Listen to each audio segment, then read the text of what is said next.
আসসালামু আলাইকুম, সবাইকে শুভেচ্ছা জানাচ্ছি। মাসুম মাহবুব দেখছেন ওপেন দ্য ইউটিউব চ্যানেল এবং মাসুম মাহবুব ফেসবুক পেজ। পৃথিবীর যে প্রান্ত থেকে যারা দেখছেন সবার জন্য শুভকামনা, ভালোবাসা। দর্শক, আজকের ভিডিওতে আমার দুটো পার্ট থাকবে। একটা থাকবে আন্তর্জাতিক খবর, পাশাপাশি থাকবে বাংলাদেশের মক্কা চুক্তি যোগ দেয়া নিয়ে ভারত এবং বাংলাদেশের মিডিয়া নেপথ্যে কি করছে, ভারতের ইশারায় বাংলাদেশের কোন কোন গণমাধ্যম নতুন মিশনে মাঠে নেমেছে, পাশাপাশি বাংলাদেশের একজন তরুণ প্রতিমন্ত্রী হুমায়ুন কবির, তাকে কিভাবে মন্ত্রী পরিষদ থেকে আউট করা যায় সেই বিষয়ে বাংলাদেশের তথাকথিত কিছু গণমাধ্যম কিভাবে মাঠে নামছে, কি কি ধরনের ষড়যন্ত্র করছে, সেই বিষয়গুলো আজকের আলোচনায় রাখবো। প্রথমেই আমি সংক্ষিপ্তভাবে আন্তর্জাতিক খবরগুলো দেব, তারপর চলে আসবো বাংলাদেশের মক্কা চুক্তিতে যোগ দেওয়ার বিষয়, আমার কাছে থাকা সর্বশেষ তথ্যগুলো। প্রথম যে খবরটি দিয়ে আমি শুরু করতে চাই, হঠাৎ করে রাশিয়ার মাটিতে মার্কিন এক ভয়ঙ্কর বিমান অবতরণ করলো। পুরো পৃথিবীর চোখ আটকে গেল, কি ঘটতে যাচ্ছে রাশিয়ায়।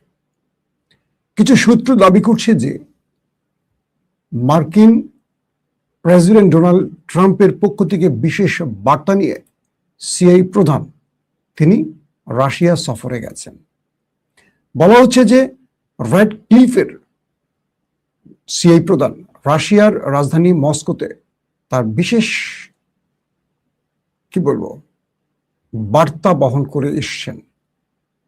রাশিয়ার রাজধানী র্যাডক্লিফের অঘোষিত সফরের বিষয়ে মন্তব্য করতে গিয়ে মস্কোতে এক সংবাদ সম্মেলনে ক্রেমলিনের মুখপাত্র দিমিত্রি পেসকভ সাংবাদিকদের বলেন, আমি শুধু এইটুকু বলতে পারি যে বিশেষ গোয়েন্দা সংস্থার মাধ্যমে যোগাযোগ হয়েছিল এবং মার্কিন বিমান বাহিনীর একটি C-17A গ্লোবমাস্টার 3 বিমান মঙ্গলবার লাতভিয়ার রাজধানী রিগা থেকে মস্কোর ভনুকোভো বিমানবন্দরে উড়ে আসে।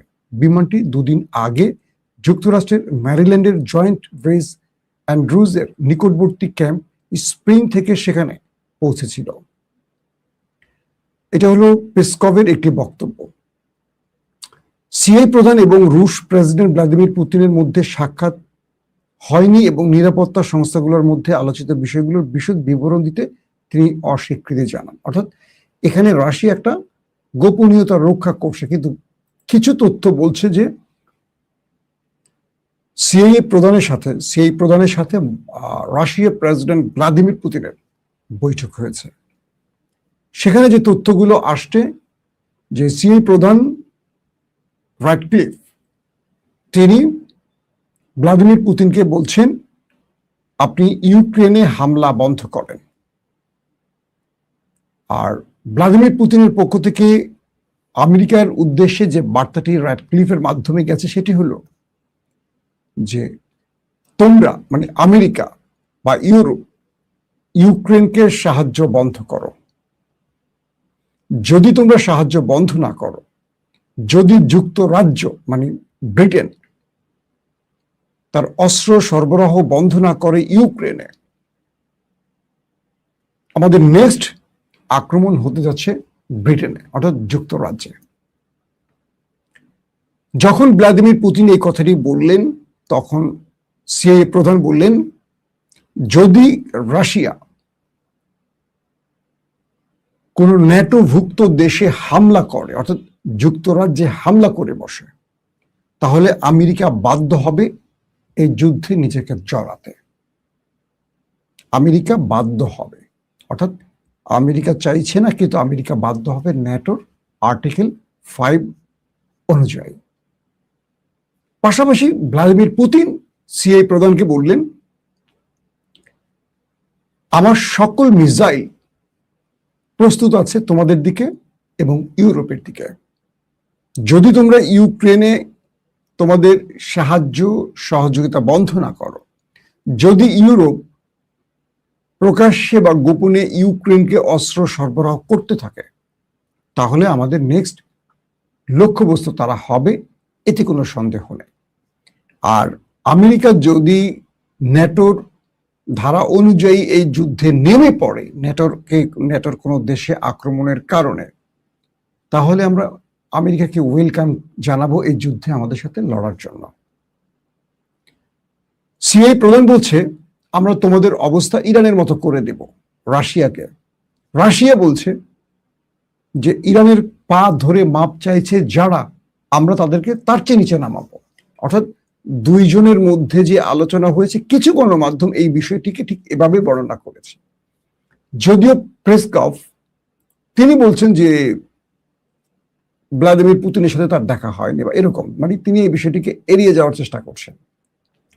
বলা হচ্ছে দীর্ঘ 5 বছর পর মার্কিন সিআই প্রধান রাশিয়া সফরে গেছেন। আসলে কি ঘটছে এখানে? শুধু ইউক্রেন ইস্যুতে আলোচনা হয়েছে না, এখানে ইরান ইস্যুতেও আলোচনা হয়েছে। রাশিয়া আমেরিকাকে স্পষ্ট বলে দিয়েছে, তোমরা যে ইরানের উপর স্যাংশন দিয়েছ বা নিষেধাজ্ঞা দিয়েছ, এটা রাশিয়া মানবে না। তারা ইরানের পাশে আছে, শেষ দিন পর্যন্ত পাশে থাকবে। ঠিক একইভাবে চীনও রাশিয়াকে এই বার্তা, আমেরিকাকে এই বার্তাটি দিয়েছে। চীন বলছে আমেরিকাকে যে আমরা ইরানের সাথে বাণিজ্যিক সম্পর্ক অব্যাহত রাখব, তোমরা এই বিষয়ে নাক গলাবে না, কারণ এটা চীনের এবং ইরানের নিজস্ব ব্যাপার।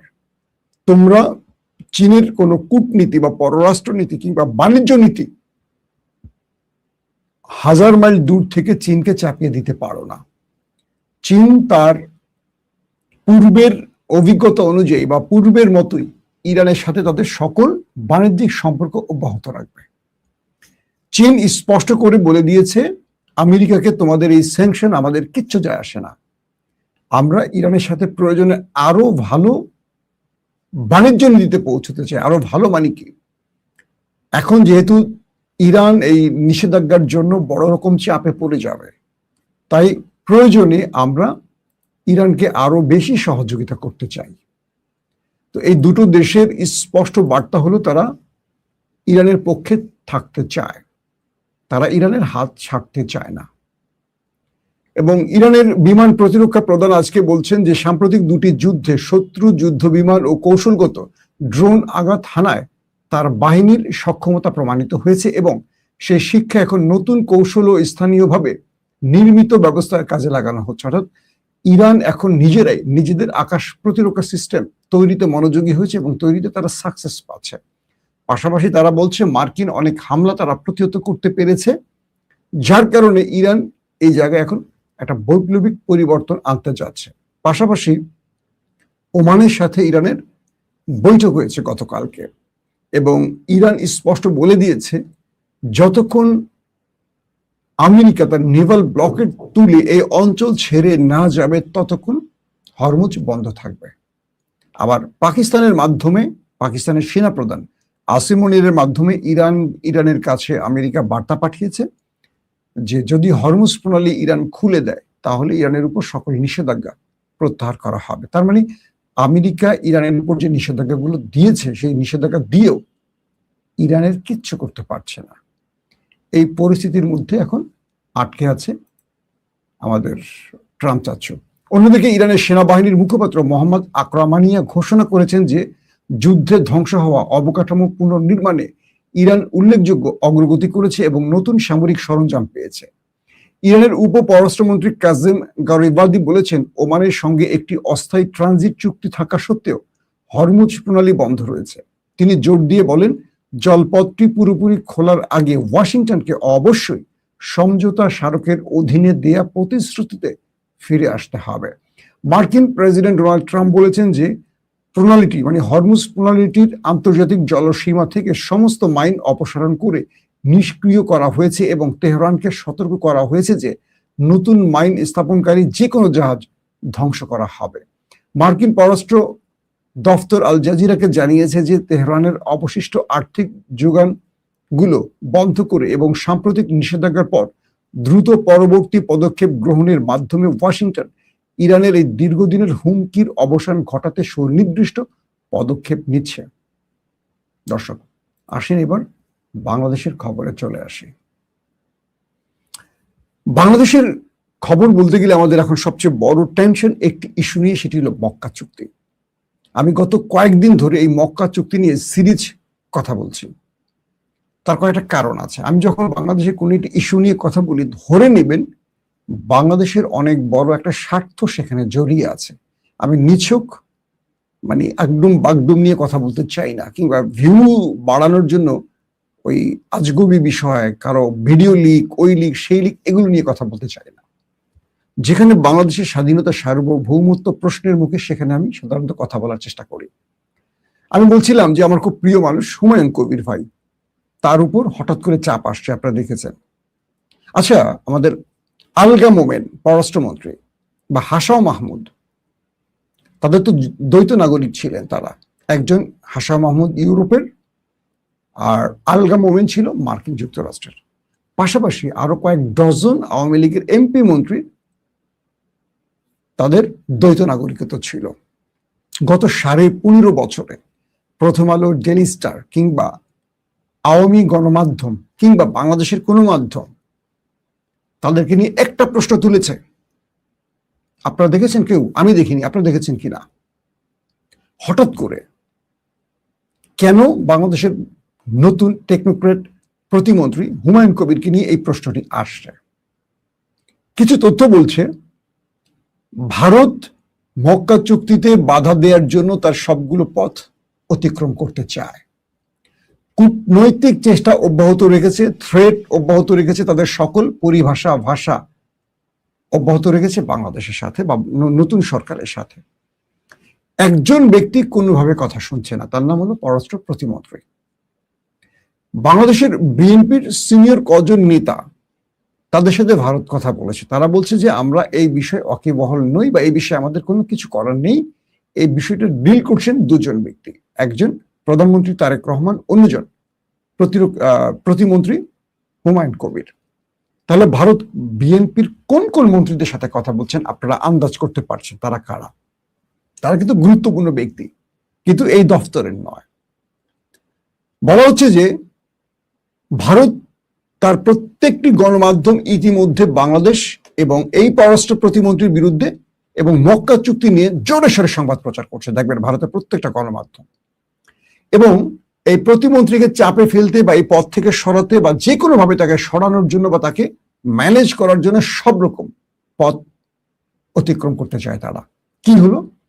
বলা হচ্ছে ভারতের একটা মানে পাওয়ারফুল পজিশন থেকে বাংলাদেশের ভারত নিয়ন্ত্রিত গণমাধ্যম, প্রথম আলো, ডেইলি স্টার সহ আরো যারা আছে বাংলাদেশের টেলিভিশন পত্রিকার মোটামুটি অধিকাংশ ভারত দ্বারা নিয়ন্ত্রিত, তাদেরকে বলা হলো যে কোনোভাবে এই প্রতিমন্ত্রীকে চাপে ফেলতে হবে।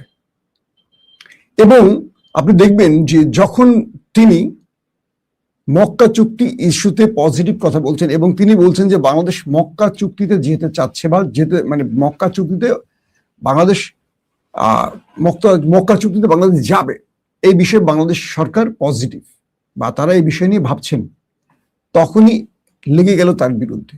15.5 বছর আওয়ামী লীগের এত দ্বৈত নাগরিক যারা মন্ত্রী, প্রতিমন্ত্রী, এমপি হলেন, তাদেরকে নিয়ে একটি গণমাধ্যম কথা বললো না, হঠাৎ করে পরিকল্পিত হুমায়ুন কবিরকে নিয়ে কথা বলছে। এবং আমি দেখলাম যে আমাদের বিরোধী দলের জামাত শিবিরের অনেক ভাইরা বুঝে না বুঝে এগুলো ফেসবুকে লিখছেন। আমি জামাত শিবিরের ভাইদের বলবো, আপনারা আমার জানা মতে আপনারা দেশপ্রেমিক। বাংলাদেশের জিয়া পরিবারের পর আপনাদেরকে আমি দেশপ্রেমিক হিসেবে ভাবি, কারণ ভারত আপনাদেরকে টার্গেট করে। আমার কাছে দেশপ্রেমিকের সংজ্ঞাটা কেমন জানেন? ভারত যাদেরকে পছন্দ করে না আমি তাদেরকে দেশপ্রেমিক মনে করি। যেমন ভারত জিয়া পরিবারকে পছন্দ করে না, বিএনপির অনেক নেতাকে করে। তাই আমি জিয়া পরিবারকে ভালোবাসি, বিএনপি সব নেতাকে না। কিছু নেতাকে ভালোবাসি, কিছু নেতাকে আমি সন্দেহের চোখে দেখি। আমার একদম ডাইরেক্ট ওপিনিয়ন। আর জামাতকে আমি পছন্দ করি। কেন করি? কারণ ভারত জামাতকে পছন্দ করে না। আমার জামাতকে পছন্দ করার একটাই কারণ, এছাড়া জামাতকে পছন্দ করার আমি আর খুব বেশি কারণ খুঁজে পাই না। কারণ আমি তাদের এক নেতাকে সাম্প্রতিক সময় আমাকে ফোন করছে যে তোমার ভিডিও দেখি ভালো লাগে, তুমি তো খুব সত্য কথা বলো, ঠোঁট কাটা সত্য কথা বলো, কার পক্ষে যায় কার বিপক্ষে যায় বুঝি না তোমাকে মাঝে মাঝে, তুমি কি বিএনপি করো না জামাত করো আমরা বুঝি না। আসলে আমি কিছু করি না, আমি দেশের দালাল, বাংলাদেশের দালাল। তো বললেন তিনি যে তোমার ভিডিও আমরা দেখি ভালো লাগে। একটা প্রকাশে বললেন যে মানে তার বক্তব্য অনুসারে যে আমরা তো এই সরকারকে সহযোগিতা করতে চাই, কিন্তু সবচেয়ে বড় কথা হলো সরকারের মধ্যে কিছু ব্যক্তি আছে যারা আমাদেরকে কোণঠাসা করতে চায়। আমি বললাম যে সব দলে এটা থাকবে। যাক, আমি যে বিষয়টা আসছি সেখান থেকে আবার এই বিষয়ে আসবো। তো বলা হচ্ছে যে জামায়াত ইসলাম ভারতের প্রধান শত্রু আর জিয়া পরিবার প্রধান শত্রু, এটা আপনারা জানেন। এটা নিয়ে নতুন আলোচনা করবো না, ধারাবাহিক আমি করছি। এখন হুমায়ুন কবিরকে টার্গেট করা হচ্ছে, কারণ বলা হচ্ছে এই হুমায়ুন কবির মক্কা চুক্তি ইস্যুতে তারেক রহমানকে ম্যানেজ করছেন। আসলে তারেক রহমানকে ম্যানেজ করছে না, তারেক রহমান এই চুক্তিতে আসতে চান বাংলাদেশের সার্বভৌমত্ব রক্ষাকে, এটা ব্যালেন্স করার জন্য।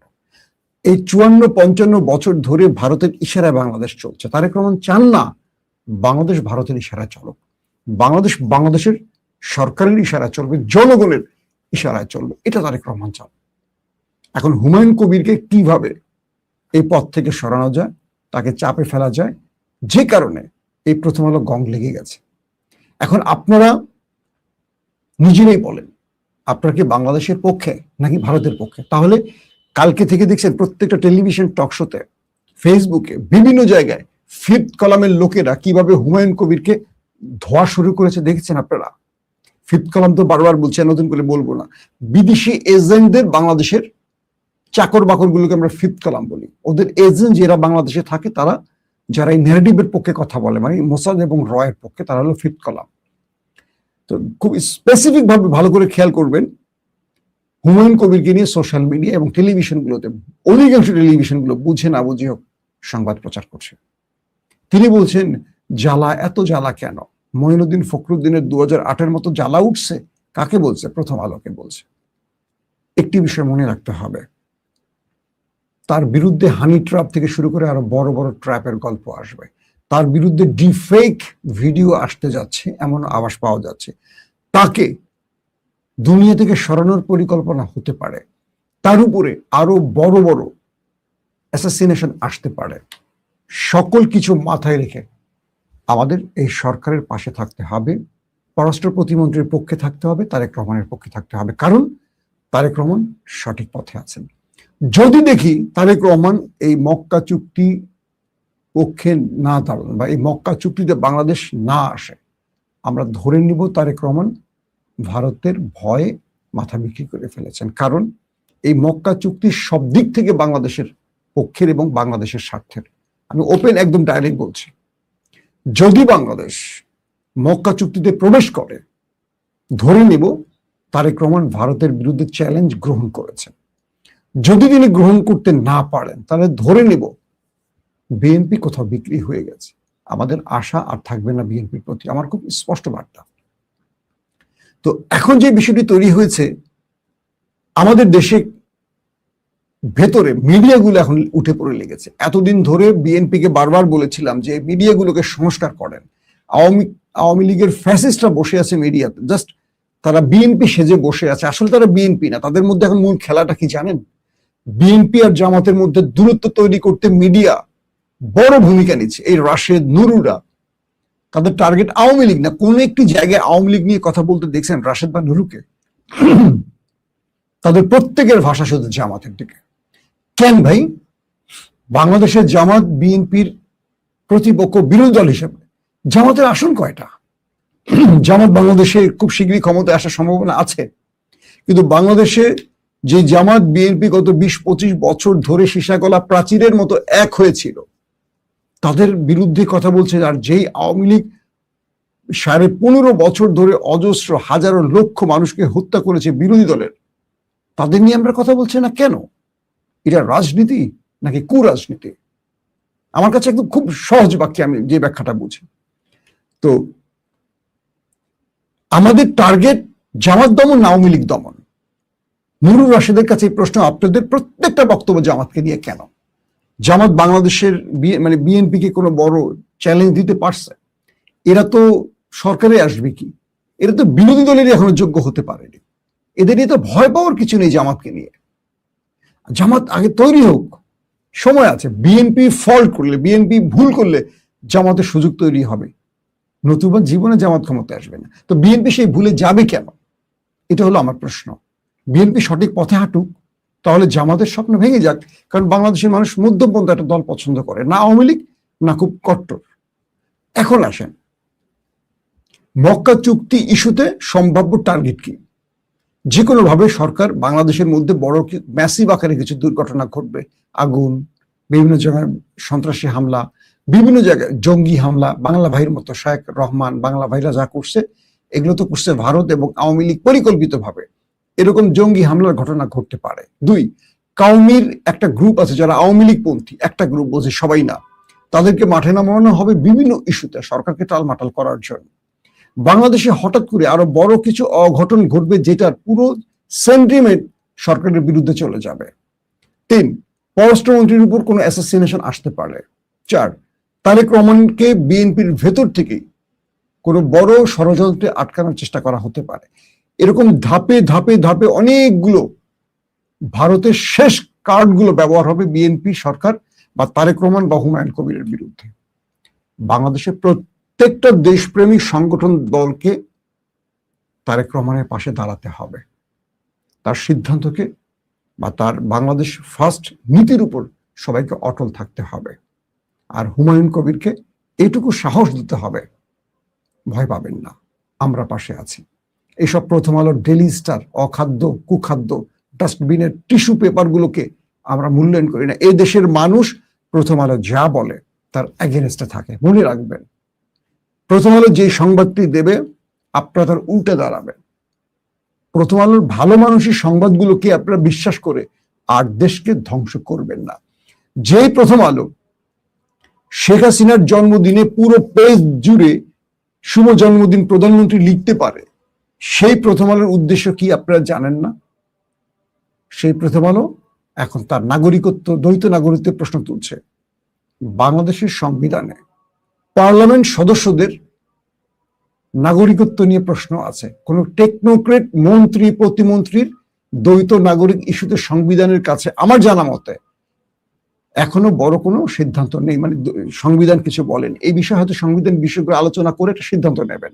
আবারও বলছি, বাংলাদেশে কোনো সংসদ সদস্য নির্বাচনের ক্ষেত্রে নাগরিক বাংলাদেশের হতে হবে, দ্বৈত নাগরিক হতে পারবে না। কিন্তু টেকনোক্রেট মন্ত্রীর ক্ষেত্রে সংবিধানে এই কথাটি স্পষ্ট নেই। সো এটা আমাদের কি বলে, সংবিধান বিশেষজ্ঞরা হয়তো আলোচনা করে একটা পথ খুলবেন, কিন্তু এখনই তাকে বিতর্কিত বা তাকে চাপে ফেলার উদ্দেশ্য হলো যেন তিনি ভারতের এগেনস্টে না দাঁড়ান। আর সে ভারতের কাজটা এখন প্রথম আলো করছে। এরপরও আপনারা যদি প্রথম আলোর ফাঁদে পা দেন তাহলে বুঝবো বাংলাদেশের এই গর্ধব জাতি কখনো আর মুক্তি খুঁজে পাবে না। আল্লাহ হাফেজ।